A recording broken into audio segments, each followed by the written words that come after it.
ഞങ്ങളതൊരു കാര്യം പറയട്ടെ, നിങ്ങൾ അള്ളാഹുവിൻ്റെ ഇഷ്ടപ്പെട്ട അടിമകളാണെങ്കിൽ നിങ്ങൾ ദുആ ചെയ്താൽ അള്ളാഹു നിങ്ങൾക്ക് ഉത്തരം തരൂല. അതെന്താ ഞാൻ അങ്ങനെ പറയണല്ലേ? അള്ളാഹുവിൻ്റെ ഇഷ്ടപ്പെട്ട അടിമകൾക്ക് അള്ളാഹു ഉത്തരം കൊടുക്കല്ലേ വേണ്ടത്. പക്ഷെ ഞാൻ പറയണു തരൂലെന്ന്. കാരണം എന്താണെന്നറിയോ? ഇന്നി യുഹിബ്ബു അൻ അസ്മഅ സൗതഹു. നിങ്ങളുടെ ശബ്ദം ഇങ്ങനെ കേൾക്കാൻ അള്ളാഹുവിന് ഭയങ്കര ഇഷ്ടമാണ്.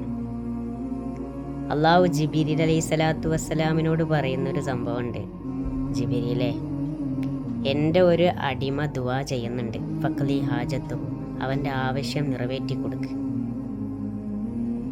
പക്ഷെ പെട്ടെന്ന് നിറവേറ്റണ്ട, അവൻ്റെ ശബ്ദം ഇങ്ങനെ ഇങ്ങനെ കേട്ടുകൊണ്ടിരിക്കാൻ എനിക്ക് ഭയങ്കര ഇഷ്ടമാണ്.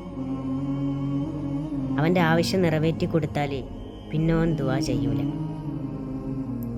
പിന്നെ അള്ളാഹു പറയുന്നുണ്ട്, എൻ്റെ മറ്റൊരടിമ ദുആ ചെയ്യുന്നുണ്ട്, ഫഖ്ലി ഹാജത്തു, അവൻ്റെ ആവശ്യം പെട്ടെന്ന് നിറവേറ്റി കൊടുക്ക്. സമയം എടുക്കുകയേ ചെയ്യണ്ട, പെട്ടെന്ന് ആവശ്യം നിറവേറ്റി കൊടുക്ക്. കാരണം അവൻ്റെ ശബ്ദം കേൾക്കാൻ എനിക്കിഷ്ടമല്ല. ഇതെന്ന് എന്താ നിങ്ങൾക്ക് മനസ്സിലായത്? നമ്മൾ അള്ളാഹുവിനോട് ദുആ ചെയ്യുന്നുണ്ടെങ്കിൽ, ആ ദുആക്ക് ഉത്തരം കിട്ടാൻ വൈകുന്നുണ്ടെങ്കിൽ, നമ്മൾ ആ ശബ്ദം അള്ളാഹുവിന് വീണ്ടും വീണ്ടും കേൾക്കാൻ ഇഷ്ടമാണെന്ന് നമ്മൾ മനസ്സിലാക്കണം.